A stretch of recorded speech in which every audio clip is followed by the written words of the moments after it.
ఆంధ్రప్రదేశ్ రాజకీయాల్లో ప్రస్తుత విగ్రహాల రాజకీయం కొత్త మలుపు తిరిగింది. రాష్ట్రంలో కూటమి ప్రభుత్వం అధికారంలోకి వచ్చిన తర్వాత వివిధ ప్రాంతాల్లో ప్రముఖుల విగ్రహాల ఏర్పాటుకు సన్నాహాలు జరుగుతున్న తరుణంలో ప్రముఖ న్యాయవాది జాడా శ్రవణ్ కుమార్ అనూహ్య నిర్ణయం తీసుకున్నారు. కూటమి ప్రభుత్వ నిర్ణయాలకు వ్యతిరేకంగా ఆయన హైకోర్టును ఆశ్రయించడం ఇప్పుడు రాజకీయ వర్గాల్లో పెను సంచలనంగా మారింది.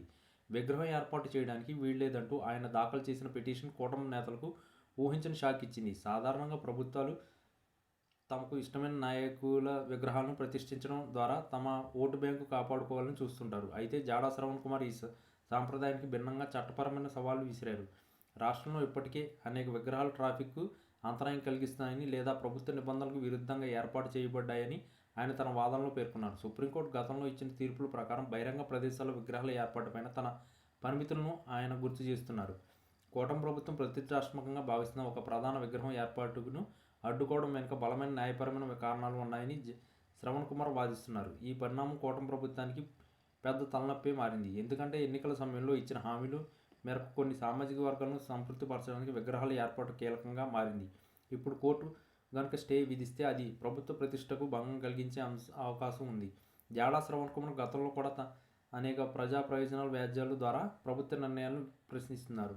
ఈసారి ఆయన నేరుగా కూటమి తీసుకున్న నిర్ణయంపై హైకోర్టులో పిటిషన్ వేయడం వెనుక రాజకీయ కోణం అంటే రాజ్యాంగబద్ధమైన నిబంధనలే ప్రధానమని ఆయన అనుచరులు చెబుతున్నారు.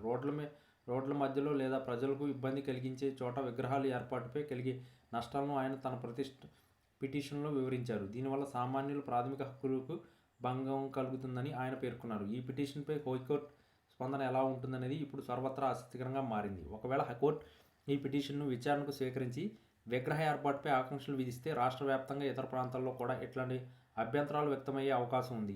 కూటమి నాయకులు మాత్రం జాడా శ్రవణ్ చర్యలను రాజకీయ ప్రేరేపితమైనదిగా భావిస్తున్నారు. అభివృద్ధిని అడ్డుకోవడమే కాకుండా ప్రజల సెంటిమెంట్లతో ఆడుకుంటున్నారని వారు విమర్శిస్తున్నారు. అయితే న్యాయపరంగా చూస్తే విగ్రహాల ఏర్పాటుకు సంబంధించి కఠినమైన నిబంధనలు ఉన్నాయి. అనుమతులు లేకుండా లేదా నిబంధనలకు విరుద్ధంగా విగ్రహాలు పెట్టడం చట్టరీత్యా నేరం. ఈ అంశాన్ని ఆధారంగా చేసుకునే శ్రవణ్ కుమార్ తన పోరాటాన్ని మొదలుపెట్టారు. ఈ వ్యవహారంలో ఇప్పుడు కేవలం ఒక విగ్రహానికి పరిమితం కాకుండా రాష్ట్ర వ్యాప్త చర్చకు దారితీసింది. రాజకీయ ప్రాబల్యం కోసం విగ్రహాలను వాడుకోవడం సరికాదని ఒక వర్గం వాదిస్తుంటే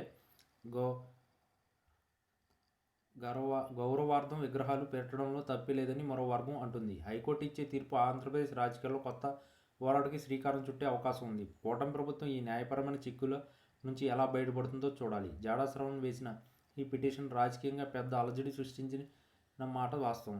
ప్రభుత్వాలు మారినప్పుడల్లా విగ్రహాల విషయంలో జరుగుతున్న చర్చకు ఈ తీర్పు ఎలా ముగింపు పలకాలని సామాన్య ప్రజలు ఆశిస్తున్నారు.